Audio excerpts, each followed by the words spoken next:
ওহ, শেষমেশ গাড়িতে অ্যাডজাস্ট হলি বল। বাবা দৌড়ে দৌড়ে যাচ্ছে। গাড়ির সামনে গিয়ে দাঁড়িয়ে রয়েছে না, নাম নেই তো, যা একটু সরেছে। এই দেখো। নমস্কার, সুপ্রভাত, কেমন আছেন সবাই? তো আজকে এখন বাজছে সকাল 8:20 আর আমরা এই যে সবাই রেডি হয়ে বেরোচ্ছি আজকে স্যান অ্যান্টোনিও সাফারিতে যাব বলে। সুধা রেডি হয়ে ব্রেড নিয়ে বসে রয়েছে, খেতে চাইছে না, ওর মাফিন চাই, তবে ব্রেকফাস্ট করবে। মাফিন পেয়ে গেছিস? ওহ, শেষমেশ গাড়িতে অ্যাডজাস্ট হলি বল। তুই কি নিয়ে যাচ্ছিস এটা? বিডস এর বক্স? সানগ্লাসটা কোথায় পেলি? কালকে তো হারিয়ে গেছিল। মাফিন খাইয়ে সুধাকে শান্ত করে এখন আপাতত আমরা বেরোতে পেরেছি। আমাদের টার্গেট ছিল 8টা থেকে 8:30টার মধ্যে বেরিয়ে পড়ার। সেই মতো আমরা খুব সকাল সকালে উঠেছিলাম, কিন্তু বাচ্চারা সাথে থাকলে যেটা হয় আর কি, আধ ঘন্টা এদিক ওদিক হয়েই যায়। আমরা 8:45 নাগাদ শুরু করলাম, তো ট্রাফিক তো সেরকম নেই দেখাচ্ছে, 10টা নাগাদ পৌঁছে যাব আশা করি। আসলে আমরা মাঝে কোনো ব্রেক দিতে চাইছি না, একটা ব্রেক দিলেই 40 মিনিট বা 1 ঘন্টা কোনখান দিয়ে বেরিয়ে যায় বোঝা যায় না। আর গোড়া যেহেতু এখন ঘুমোচ্ছে, ও মোটামুটি 2 ঘন্টা টেনে দেবে। এই সময়টা আর কি পুরোপুরি কাজে লাগানো যায় যাতে, সেই চেষ্টাই করা হচ্ছে। সুধাকে নিয়ে তো কোনো সমস্যা নেই, ও এখন মোটামুটি অনেকটা রাস্তা ট্রাভেল করতে পারে, প্রায় 4-5 ঘন্টা। কিন্তু গোড়া তো খুবই ছোট, এটাই ওর প্রথম আর কি লং জার্নি। যাই হোক, আমরা এখন সাফারিতে পৌঁছে গেছি। আর গোড়াকে নিয়ে আমরা যে চিন্তাটা করছিলাম, যাই হোক ও পুরো রাস্তা ঘুমিয়ে ঘুমিয়েই এসেছে। সুধাও ছোটবেলায় এরকম ঘুমিয়ে ঘুমিয়েই আসতো, এখন বড় হয়ে গেছে বলে এই যে দেখুন পেছনে জেগে জেগে সারা রাস্তাটা এলো, একবারের জন্যও ঘুমোয়নি। আমরা এখন এখানে গাড়ি পার্ক করে আধ ঘন্টা 40 মিনিটের একটা ব্রেক নিয়ে নেব ভাবছি। যদি রেস্টরুম কারোর যাওয়ার প্রয়োজন হয় বা সুধার একটু খাওয়া দাওয়া, গোড়া এতক্ষণ কার সিটে বসে এলো, ওর একটু খুলে ওকে একটু কোলে নিয়ে নেওয়া, তো এই সব করে তারপর সাফারি শুরু করব। কারণ সাফারিটা 1 থেকে 1.5 ঘন্টার, আর একবার সাফারি শুরু করলে গাড়ি থেকে নামার আর কোনো সুযোগ নেই। তাই 1-1.5 ঘন্টা যাতে কারোর কোনো অসুবিধা না হয়, সেই জন্যই একটু ছোট ব্রেক নিয়ে নিচ্ছি। চলো, কোথায় যাচ্ছি? শুধু কাম কাম, চলো দাদার সাথে একটা ফটো তুলে নাও না। না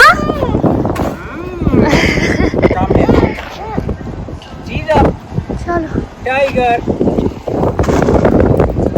শুধু সি দ্য জিরাফ।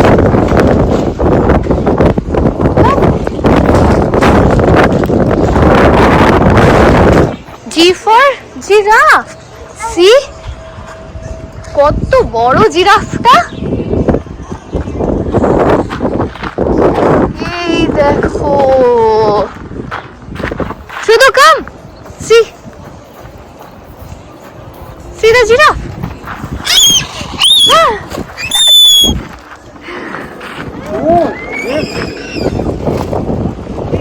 ভয় পাচ্ছে।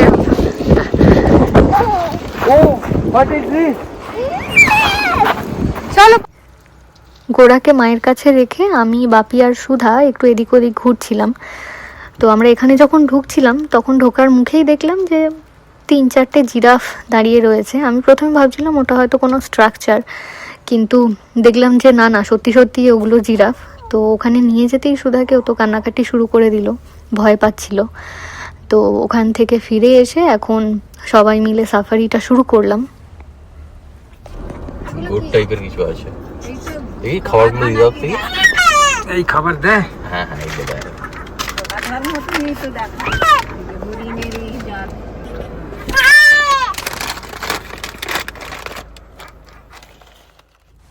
আমরা যখন সাফারিতে চেক ইন করছিলাম তখন কাউন্টার থেকেই কিছু খাবার দিয়েছিল জঙ্গলে এই পশুদের খাওয়ানোর জন্য।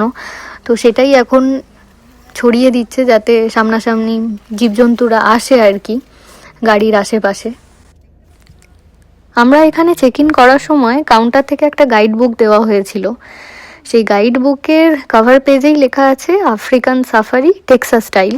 এই সাফারিতে আমরা যত জীবজন্তু দেখতে পাবো তার বেশিরভাগের নেটিভ ল্যান্ডই হচ্ছে আফ্রিকা।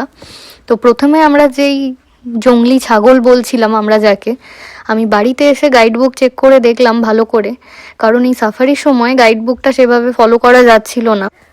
তো আমরা যাকে জংলি ছাগল বলছিলাম এতক্ষণ, তার আসল নাম হচ্ছে আওড্যাড। তো একে বারবেরি শিপও বলে, কিন্তু আদতে এরা ভেড়ার প্রজাতি নয়, এর নামটাই শুধু বারবেরি শিপ। সামনে ছোট নদী, সামনেও প্রচুর গাড়ি রয়েছে, সব খাবার দিতে দিতে যাচ্ছে। এগুলো হরিণ এবার বেরিয়ে। হ্যাঁ, ঢুকেই ছাগল পেয়েছিলাম, এবার হরিণ পাওয়া যাচ্ছে।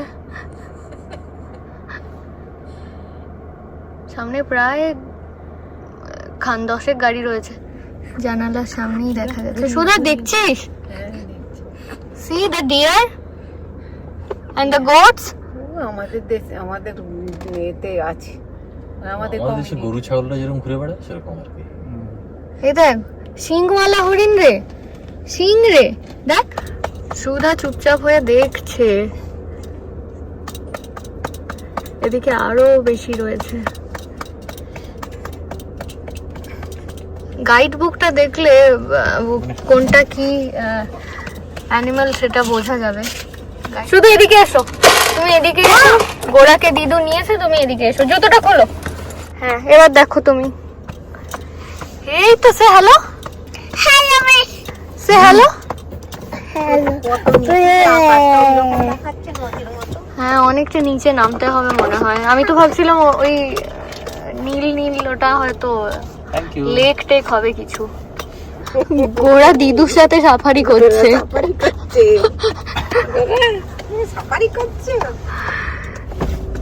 চলো, তুই নিচে বসে পড়লি? ওঠ রে, ওঠ ওঠ ওঠ ওঠ, উঠে দেখ বাইরেটা, দেখ কত অ্যানিমেলস। গিয়ে তো বলতে হবে স্কুলে কি কি দেখেছিস। বাই, কাউকে দেখতে পেলি বাই বলছিস?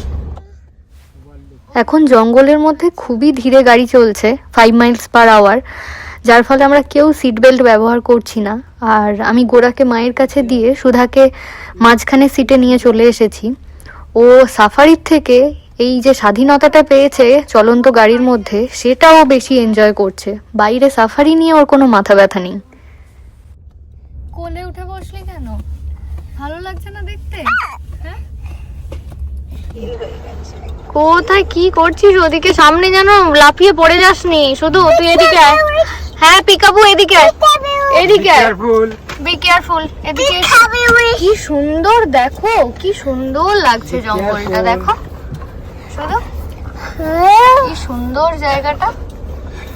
এই যে দেখো, শুধু এখানটা জেব্রা পাওয়া যাবে, দেখো ঘাস খেয়ে চলে গেছে।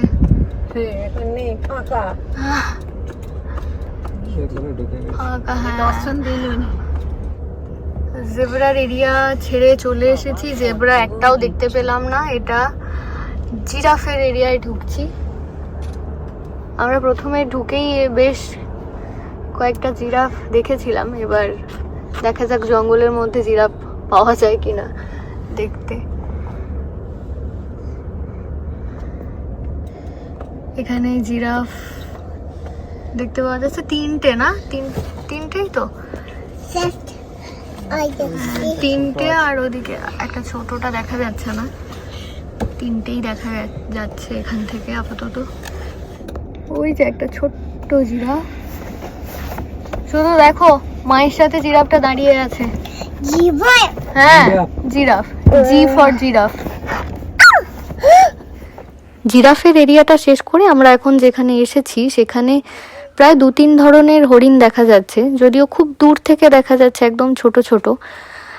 তো প্রায় জঙ্গল জুড়ে 7-8 প্রজাতির তো হরিণ রয়েইছে, বেশি হবে তবু কম না। আর আমরা এখানে এই যে দূরে প্রাণীটা দেখতে পাচ্ছেন, শিং থাকার জন্য আমরা ভেবেছিলাম এটা হয়তো হরিণেরই একটা প্রজাতি, কিন্তু পিঠে কয়েকটা সাদা ডোরাকাটা দাগ আছে বলে আমি চট করে গাইড বুকটা চেক করলাম, দেখলাম তাতে লেখা আছে এটাকে বঙ্গ বলে। বঙ্গ দেখে খানিকটা আগিয়ে যেতেই আমরা দেখা পেলাম পৃথিবীর 4র্থ বৃহত্তম পাখি রিয়ার। এরা প্রায় 40 মাইল পার আওয়ার বেগে দৌড়াতে পারে, আর এরা খুব ভালো সাঁতারও কাটতে পারে। সামনেই দেখ, এই দেখ, একটু দাঁড়াও এখানটা, এই দেখ বলতো এগুলো? গেট ডাউন শুধু, পড়ে যাবি শুধু, নেমে গেট ব্যাক বস। শুধু। Yes, হেল্প ইউ না, হেল্প মি। পুরো সাফারির প্রায় 30% শেষ করে আমরা এখন দেখতে এলাম আফ্রিকান চিতা। আর এখানে এসেই কিন্তু দেখা মিলল, অনেক জীবজন্তু আমরা দেখতে পাইনি, কিন্তু চিতার দেখা পেলাম। ঘিরে রেখেছে, না হলে এইগুলো চিতার এরিয়াটা ঘেরা আছে। হ্যাঁ, খেয়ে ফেলবে তো সব কটাকে। একটা আর ওদিকে একটা। এদিকে বাবা হচ্ছে রে। দৌড়ে দৌড়ে যাচ্ছে। ওদিক 2-4 টাকা পাওয়া যায়, ওই দেখ। সুদা ঘুমিয়ে পড়লে এই সময়। শুধু চিতা চিতা, কেন চিতা চিতা? Tiger, tiger, tiger, C the African tiger. চিতা, ওরে বাবা, এইগুলাই তো ডেঞ্জার। মানুষের গন্ধ পেয়েছে। হ্যাঁ, এখানে প্রায় 5-6টা আফ্রিকান চিতা একসাথে দেখতে পেলাম, তবে সবকটাকেই খাঁচাবন্দি করে রেখেছে। পুরো জঙ্গলটার মধ্যে এরাই একমাত্র খাঁচাবন্দি, বাদ বাকি সবাই ছাড়া রয়েছে। তো চিতা দেখে এখন দেখতে পাচ্ছি এটা সাদা গন্ডার। এই আফ্রিকান সাদা গন্ডারের যত প্রজাতি রয়েছে তাদের মধ্যে সব থেকে বড়। এক একটা গন্ডারের ওজন প্রায় 3 থেকে 4 হাজার পাউন্ড করে। গন্ডার দেখে খানিকটা আগিয়ে আসতেই আবারও কিছু জিরাফের দেখা পেলাম। তো এরা এতটাই ট্রেন্ড হয়ে গেছে যে কোনো গাড়ি সামনে আসলেই ওরা ভাবছে খাবার দেবে। আমরা কাউন্টার থেকে যা খাবার পেয়েছিলাম এই জঙ্গলে জন্তু জানোয়ারদের খাওয়ানোর জন্য, প্রথমেই শেষ হয়ে গিয়েছিল, আর কোনো খাবার আমাদের কাছে ছিল না। খাবার না পেয়ে জিরাফ তো পাশ কাটিয়ে চলে গেল। তারপর একটু আগিয়ে আসতেই একটার পর একটা অস্ট্রিচ আমাদের গাড়ির সামনে দিয়ে হাঁটাচলা করছিল। জানালা খোলা থাকলে হয়তো মুখও বাড়িয়ে দিতে পারতো। তো আমাদের গাড়ির সামনে একটা গেমস বাকও চলে এসেছিল, বেশ খানিকক্ষণ দাঁড়িয়েছিল গাড়ির সামনে। আসলে গাড়ির স্পিড এতটাই কম থাকে যে জীবজন্তুরা খুব সহজেই কাছে চলে আসতে পারে, ভয় পায় না।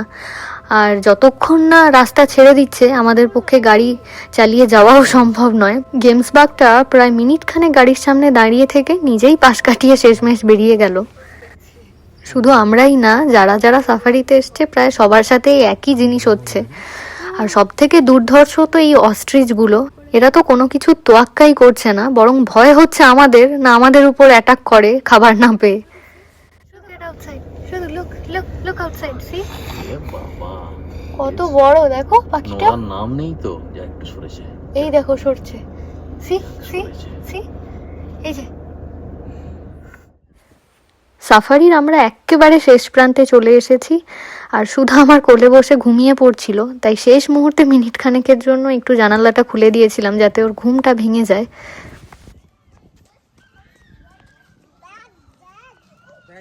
Sudu, come. Monkey. Let's go. See the monkey.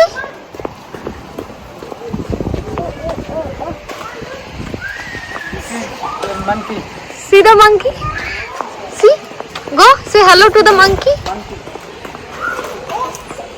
Now call.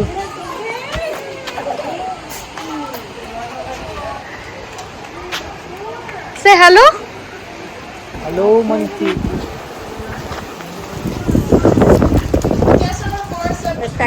See. Squirrel monkey. Safari শেষ করে পার্কিং এর সাইডেই একটু জায়গা রয়েছে যেখানে খাওয়া দাওয়া বা ছোট ছোট খাঁচার মধ্যে বেশ কিছু বিভিন্ন প্রজাতির জন্তু জানোয়ার রয়েছে সেগুলো দেখার জন্য। আর এখানে একটা ছোট্ট বাচ্চাদের পার্কও রয়েছে। সাফারি শুরু হওয়ার আগে বাপি একবার এই জায়গাটা পুরো ঘুরে দেখে গেছে, তাই বললো যে সুধাকে নিয়ে একবার চল ছোট পার্কটা ঘুরে আসবো, আর ওখানে বেশ কিছু জন্তু জানোয়ার খাঁচার মধ্যে রয়েছে সেগুলোও তাহলে দেখা হয়ে যাবে। সেসব দেখে সুধাকে নিয়ে এখন ওই বাচ্চাদের পার্কটা এলাম। আসলে এতক্ষণ গাড়ির মধ্যে বসে থেকে ও বোর হয়ে যাচ্ছিল। সাফারি কি জিনিস বা জীবজন্তু কি জিনিস সেই ব্যাপারে কৌতূহল সেটা এখনো ওর তৈরি হয়নি, বরং এই পার্কে এসে ও বেশি আনন্দ পাচ্ছে। এখানে খানিকক্ষণ খেলাধুলো করে আমরা ভাবছিলাম যে এখানেই লাঞ্চটা করে তারপর ফিরবো, কিন্তু দেখলাম যে গোড়া ঘুমিয়ে গেছে। আবারও সেই গোড়া যেহেতু ঘুমিয়ে গেছে, সুযোগটা আর আমরা হাতছাড়া করতে চাইলাম না। যতক্ষণ সাফারি হয়েছে ততক্ষণই গোড়া ঠিকঠাকভাবে ঘুমোতে পারিনি কোলের মধ্যে। এখন যেহেতু ঘুমিয়ে গেছে, এরপর 1-1.5 ঘন্টা তো টানা ঘুমোবে। যখন উঠবে তখনই আমরা একটা ব্রেক দেব ঠিক করেছি। মোটামুটি স্যান মার্কোস এখান থেকে ঘন্টাখানেকের রাস্তা। তো স্যান মার্কোসেই একটা পান্ডা এক্সপ্রেস দেখে ঘন্টাখানেকের একটা ব্রেক নিলাম। সবাই মোটামুটি ঘন্টাখানেকের একটা ছোটোখাটো ন্যাপও নিয়েছে, সুধা গোড়া দুজনেই। তো এখানে এসে একটু খাওয়া দাওয়া করে এবার বেরিয়ে যাওয়ার প্ল্যান আছে। তবে সুধা যেহেতু একটা ঘন্টাখানেকের ন্যাপ নিয়েছে, ও আর ঘুমোবে না সম্ভবত, কিন্তু গোড়া এখনও ঘুমিয়ে যাচ্ছে। বাড়ি গিয়েই হয়তো ঘুম ভাঙবে ওর, আর সেটা হলেই সব থেকে ভালো হয়। আমরাও মোটামুটি সবাই ক্লান্ত হয়ে গেছি, না এবার বাড়ি গিয়ে রেস্ট নিতে পারলে মনে হয় সব থেকে ভালো। তাহলে চলুন আজকের ব্লগটা এখানেই শেষ করছি। আপনারা ভালো থাকবেন। নমস্কার।